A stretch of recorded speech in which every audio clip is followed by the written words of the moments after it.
Gracias a usted y gracias a que tengo que renovar la visa cada 3 meses y pasar para acá, para Ruanda. Sí, qué suerte tuvimos además de poderte pillar justo en este proceso aquí en Ruanda. Felipe, mucha gente se ha preguntado, ¿por qué te fuiste de Chile?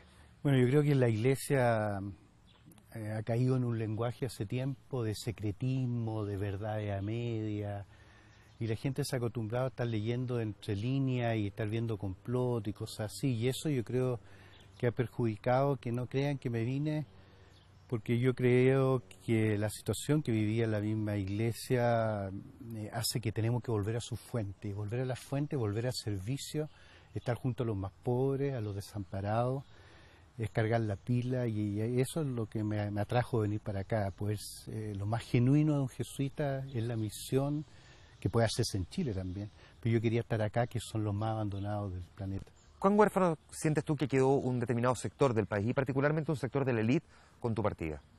Yo desde el noviciado en la compañía aprendí que somos todos irreemplazables, pero no hay nadie indispensable. O sea, habrán otros que lo harán de otra manera, algunas cosas mejores, otras peores, pero yo creo que uno no es indispensable. ¿Por qué crees tú que tu liderazgo, tu personalidad, tu forma de ser caló tan hondo en un sector de la sociedad chilena? No sé, yo creo que los sociólogos podrían explicar más. Ahora, yo creo que la gente espera en un cura no más que uno infle una imagen, sino que uno sea uno mismo y uno pueda cometer errores y pueda enojarse y que sea apasionado por lo que uno está viviendo. Yo creo que eso es lo que, sobre todo los jóvenes, no transan en eso, y yo creo que eso produjo cierta credibilidad. ¿Y tú sigues manteniendo contacto con ellos? Con el techo corté totalmente. ¿Y con otras personas, ciertos líderes políticos, por ejemplo? Algunos, sí, mantengo cierto contacto, pero estoy en un lugar donde la comunicación no es muy buena y además estoy con mucha pega, entonces no hay tiempo, pero siempre trato de contestar todos los mails que me llegan. Ya, tú dices contestar mail, o sea, que te siguen preguntando cosas. ¿Te siguen pidiendo asesorías también? No, sería medio soberbio decir eso. Yo creo que hay un diálogo de cosas que van pasando. También cuando uno está lejos, la gente tiende a desahogarse, sobre todo en un lugar así, que tiende a desahogarse sabiendo que uno aquí guarda la intimidad y es como una especie de confesor lejano. Felipe, ¿cómo crees tú que se construyen entonces los liderazgos? ¿Cómo se construyen las confianzas para que personas como tú generen estos lazos de cercanía? Como te decía, yo creo que la transparencia, el ser uno mismo, y también muy importante tener algo que decir, tener un sueño, creerse lo que uno está viviendo. La gente, por un lado, uno busca la comodidad, estar echadito, calentito, cómodo, pero por otro lado tenemos necesidad de heroísmo, de sueños, de ideales. ¿Por qué jugarnos la vida y arriesgarla?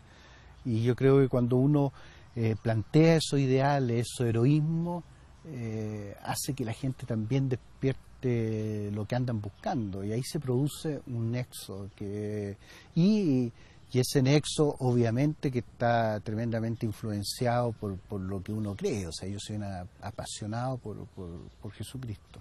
¿Piensas tú que en Chile no se está dando esa lógica en que las personas sepan construir un liderazgo? Yo creo que se ha ido perdiendo, se ha ido buscando lo que yo quiero, mi propio interés, mi propia seguridad, mi propia comodidad, y se ha ido perdiendo eso de qué puedo hacer yo por los demás, por qué me puedo jugar la vida.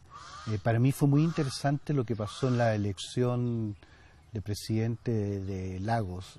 La primera vuelta era un presidente, Lagos era un candidato que ofrecía un sueño al país y ofrecía sacrificio para cumplir ese sueño, el Chile que queremos, pero casi pierde. Y la segunda vuelta fue, bueno, yo le ofrezco lo que la gente pide, que eso suena bonito, pero es complicado porque la gente pide su propio confort, su propia estabilidad, su propia comodidad, y no qué es lo que es mejor para los otros.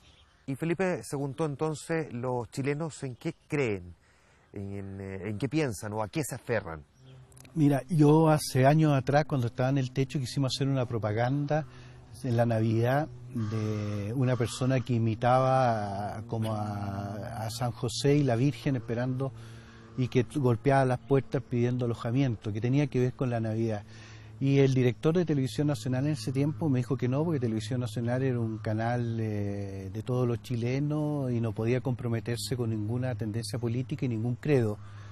Y eso era comprometerse con el credo. Yo le dije, es ridículo, si la Navidad es un feriado justamente porque se celebra el nacimiento de Cristo. Entonces no lo pude sacar de eso y nos prohibió hacer ese comercial. Pero yo le dije, bueno, entonces saquen también al viejo Pascuero, porque el viejo Pascuero es el dios del consumo. Y yo creo que la mayoría de la gente está creyendo en el dios del consumo.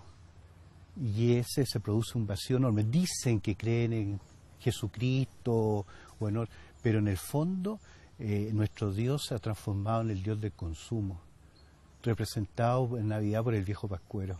Siguiendo esa lógica entonces, Felipe, ¿tú no te cuestionas en ningún momento tus propias creencias, la existencia de Dios? Te lo pregunto, mirada la realidad que se vive, por ejemplo, en este continente de miseria, de pobreza, de marginalidad, de personas mutiladas o desplazadas, en una realidad que pareciera además ser permanente en el tiempo. ¿No te cuestionas la existencia de Dios o por qué Dios permite que pase lo que pasa allí?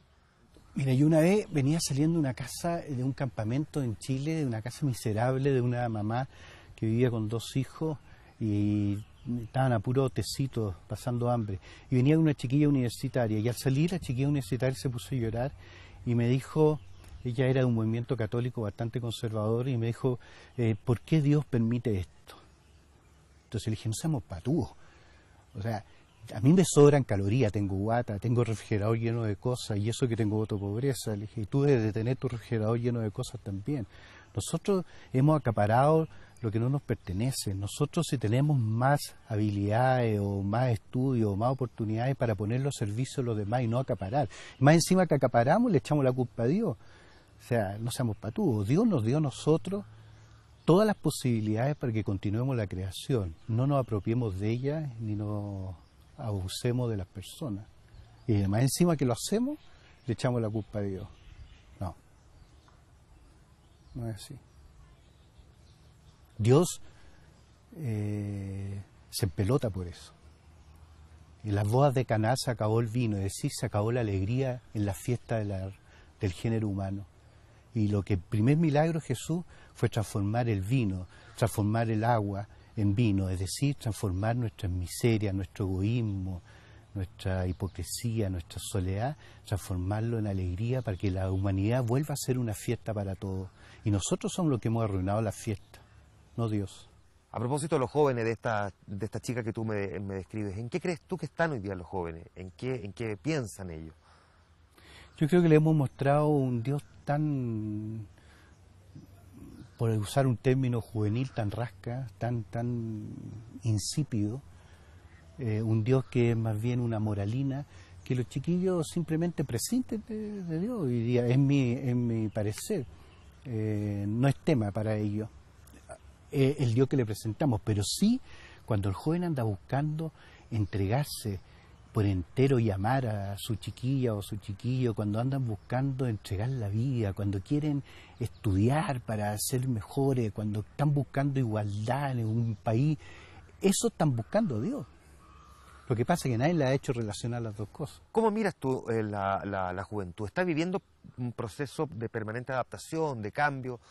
No me gusta generalizar, creo que nada puede ser peor que eso, pero por otra parte también es cierto que hay estadísticas que son muy reales, muy concretas. Han aumentado los suicidios de jóvenes, hay una porción de la juventud chilena que es muy buena para tomar hoy día, que tiene una ausencia de diálogo real con sus padres, o sea, se comunican, pero no hay diálogo real y concreto.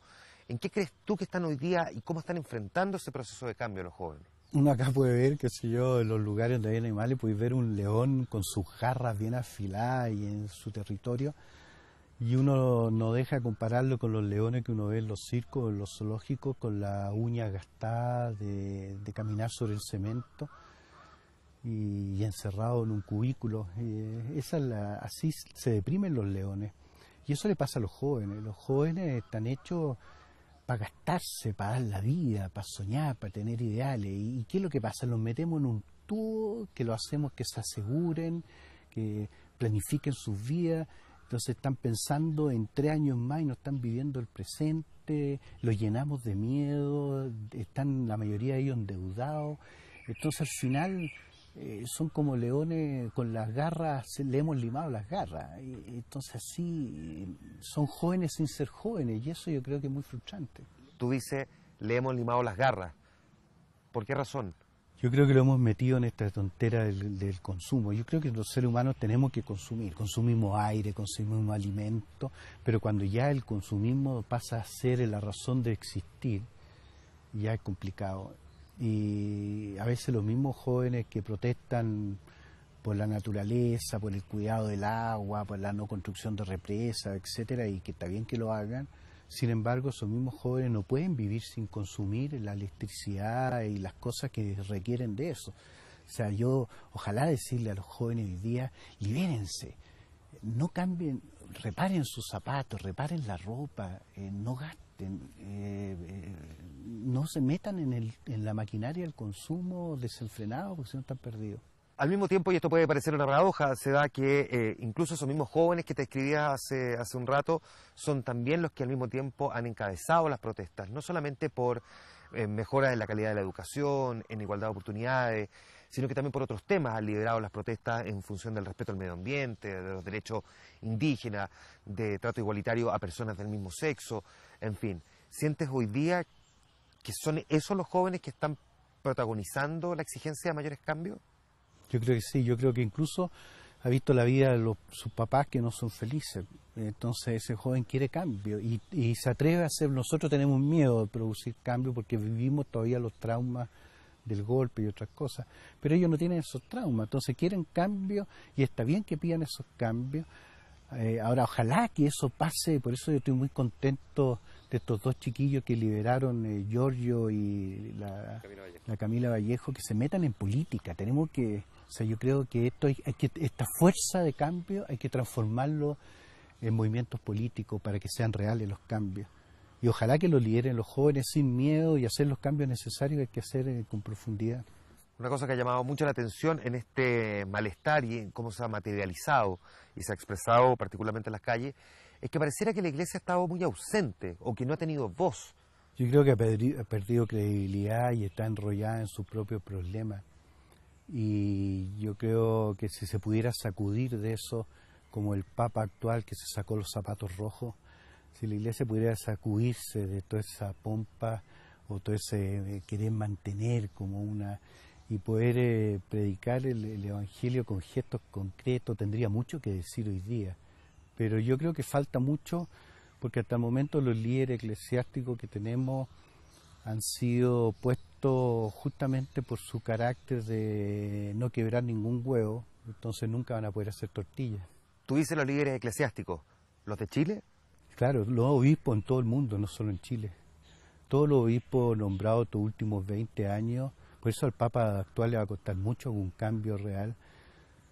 Son obispos, si yo te digo a ti, nómbrame 7 obispos en Chile, tú no vayas a saber decir los nombres. O sea, no son líderes.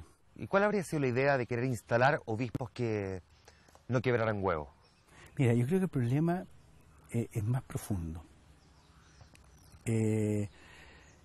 Nosotros vivimos una cultura del mercado. El mercado no es malo.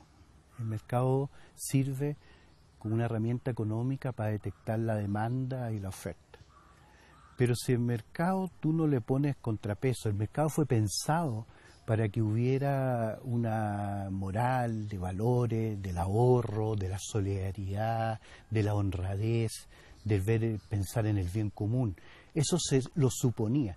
Pero cuando tú el mercado los dejas totalmente en libertad, como ha sido en Chile y en gran parte del mundo, es como un animal salvaje que tú lo dejas suelto. Entonces el mercado ha invadido otras zonas que no le pertenecen.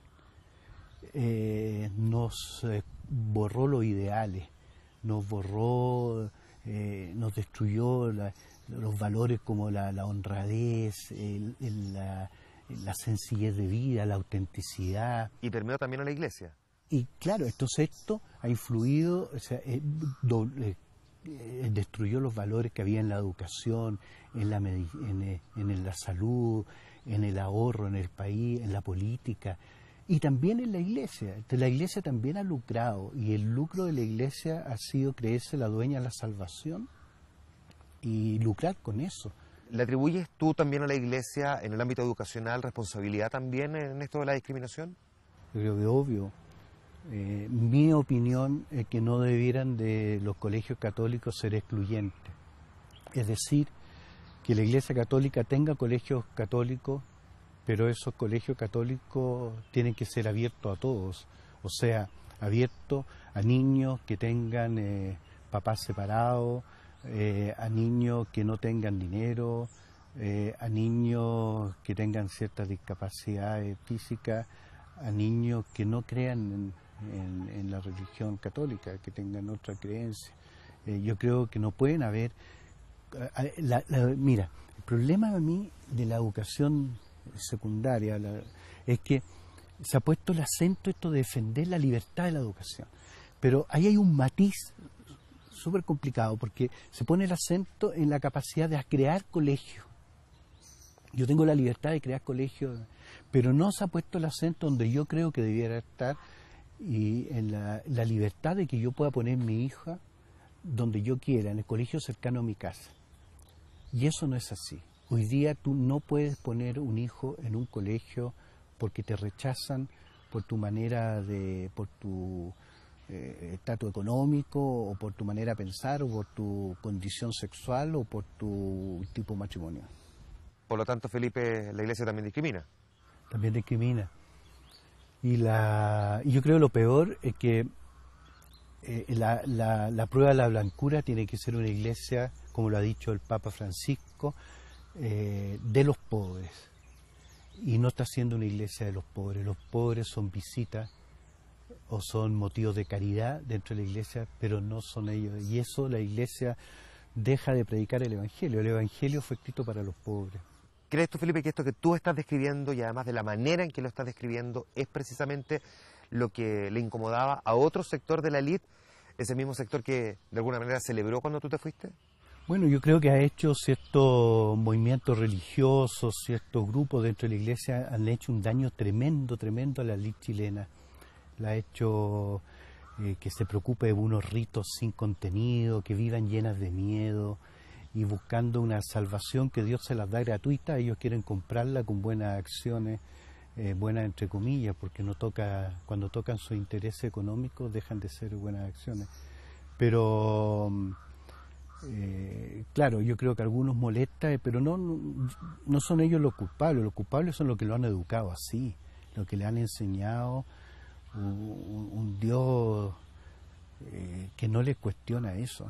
Felipe, hablemos un poco del liderazgo de la Iglesia Católica chilena. Primero, ¿cómo lo definirías?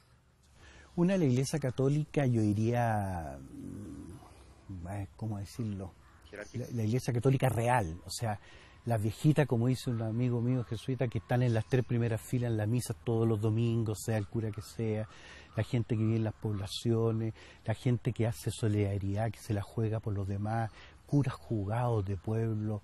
Esa iglesia es real, existe, capellanes que día y noche están en los hospitales. Ahora, está la iglesia jerárquica, que lamentablemente no deberían de estar separadas, pero se ha separado. Una iglesia jerárquica que no dice nada, o sea, no responde. Hoy día no es tema para la gente. Yo te digo, yo le pregunto a cualquier católico que me nombre 5 obispos de la iglesia chilena y yo no sé si serán capaces de nombrarlo, está desacreditada. Yo creo que le falta jugarse más por Jesucristo y le falta algo fundamental, vivir más en la pobreza. ¿Qué sientes tú que han hecho mal? Porque es un hecho evidente que, entre otras cosas, han perdido muchos adeptos.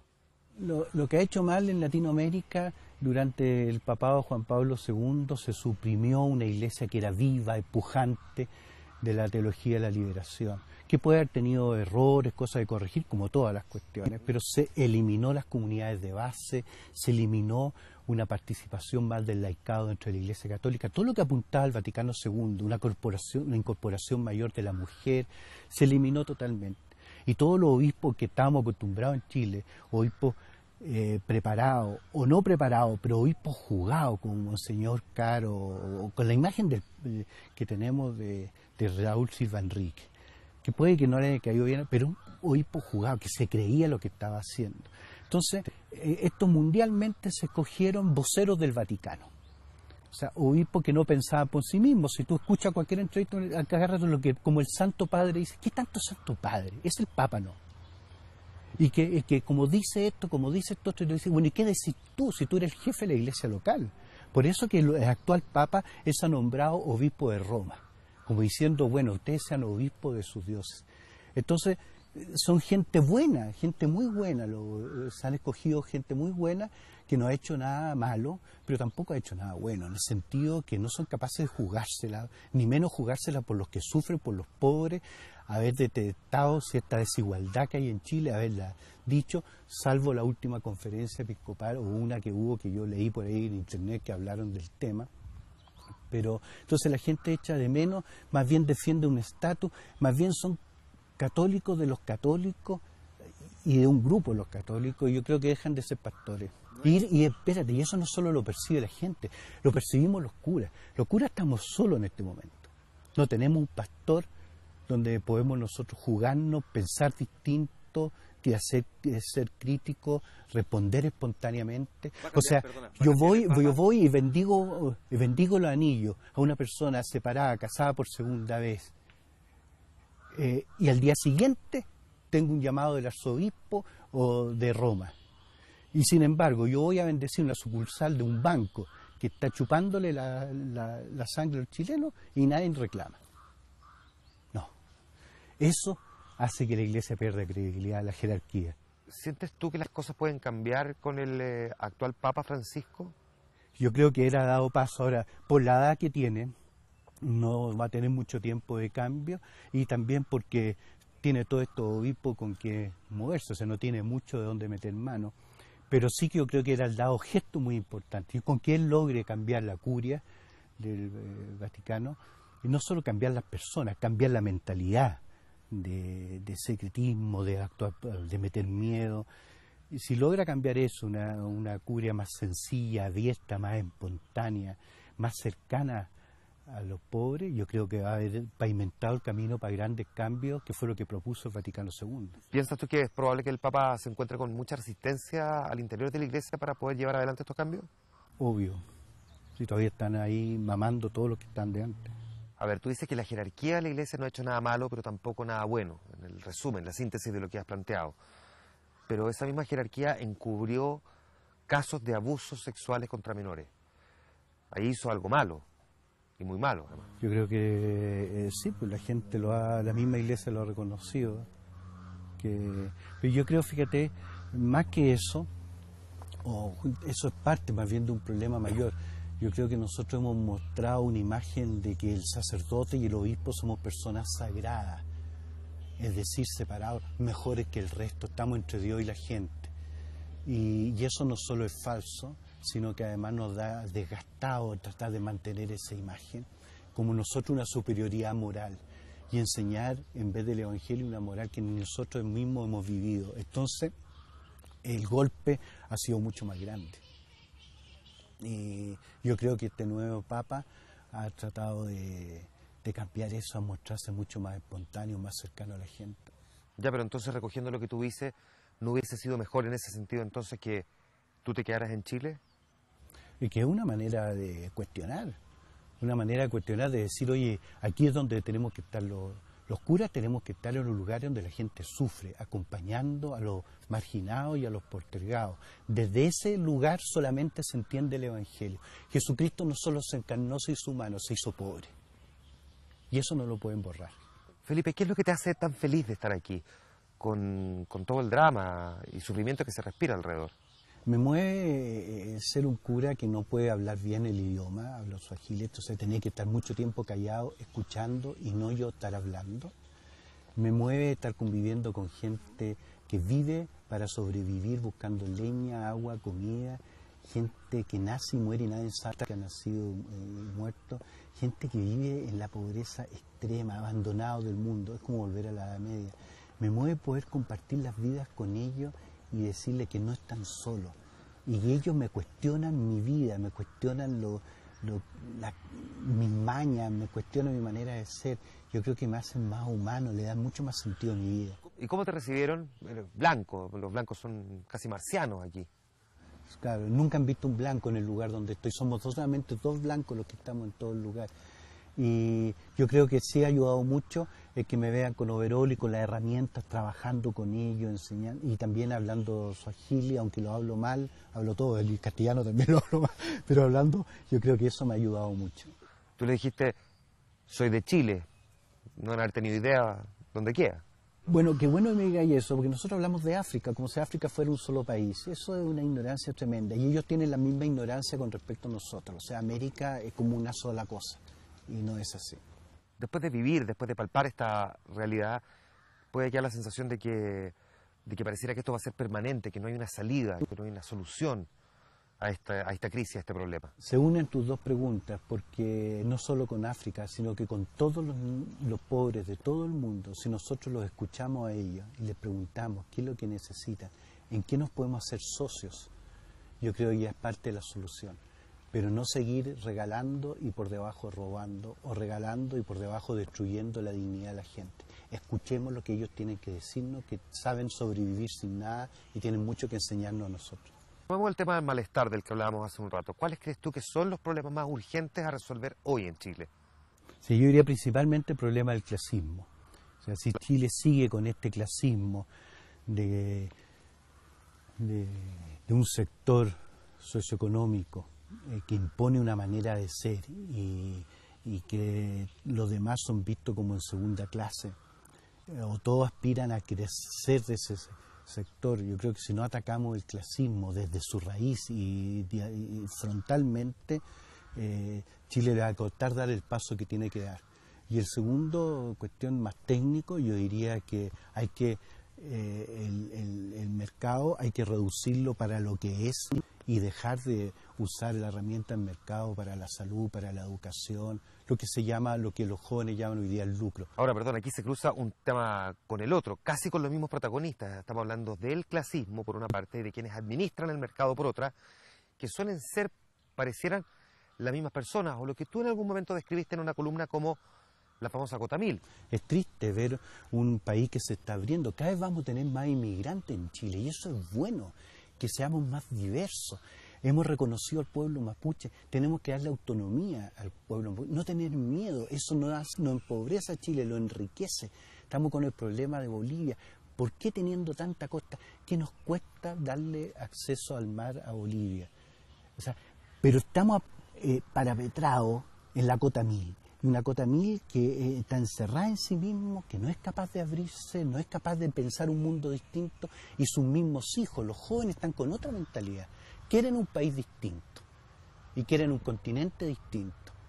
Y quieren ellos que ya basta, porque han visto que sus viejos, que sus papás se han destrozado por un lucro absurdo que le ha chupado la sangre a ellos mismos. Y ese cambio radical quieren hacerlo.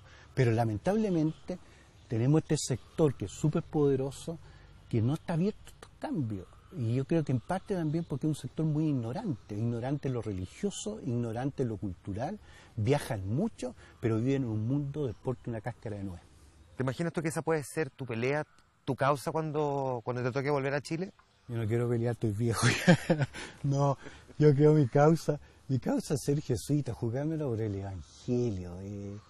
Yo no tengo mayores, o sea, yo soy... Yo quiero decirle a la gente lo que Jesús dijo una vez cuando le empezaron a presionar que hablara sobre el reino y todo, y él le contó un cuento de que había un tipo caminando hacia Jericó. Algunos dicen que era Curicó, pero hacia Jericó, y lo asaltaron y quedó tirado en el camino, y pasó un sacerdote, dice el mismo Jesús, y pasó de largo, y pasó un levita que decía eso, que bajó el vidrio eléctrico del auto para mirarlo y siguió el auto, y pasó un samaritano, o sea, un tipo que no estaba ni ahí, y sin embargo se acercó y lo ayudó. Eso no es una moralina para que nosotros ayudemos y demos plata a las fundaciones y nos preocupemos. No, lo que nos está diciendo Jesús, que nosotros éramos los que estábamos tirados en la calle. Nosotros éramos los que no teníamos, y habíamos perdido el sentido de la vida, no éramos felices. Y Dios se nos acercó, compartió la cabalgadura con nosotros, sanó nuestras heridas, nos hizo prójimo de Él. Y mientras nosotros no vivamos eso, no vamos a ser profundamente felices, porque eso, si vivimos eso, vamos a vivir lo que está dentro del corazón de Dios. Y eso es lo que yo quisiera hacer. vivir esa parábola de buen samaritano. Porque Dios se me acercó a mí que estaba tirado y no merecía nada, yo quiero acercarme a los que están tirados en la sociedad y no merecen nada. ¿Y te has planteado volver a Chile? Perdón, quiero decir una cosa, cuando yo hablo de los que están tirados y no merecen nada, también son personas que viven pendientes de la cuenta del banco y están llenos de autos que no hayan dónde guardarlo, como varias casas que no hayan, y sin embargo están vacíos por dentro. ¿Qué me preguntaste? Ya, pero te preguntaba si te gustaría volver a Chile. No, yo creo que para trabajar acá y no volverse loco, digamos, hay que trabajar pensando que uno se va a quedar toda la vida. Yo sé que no va a ser así. No depende de mí. Estos son contratos que se renuevan cada 2 años y lo conversa mi provincial con el director de servicios jesuitas a los refugiados. Pero yo no estoy preocupado de eso. Yo estoy preocupado de trabajar. Estoy feliz haciendo lo que estoy haciendo.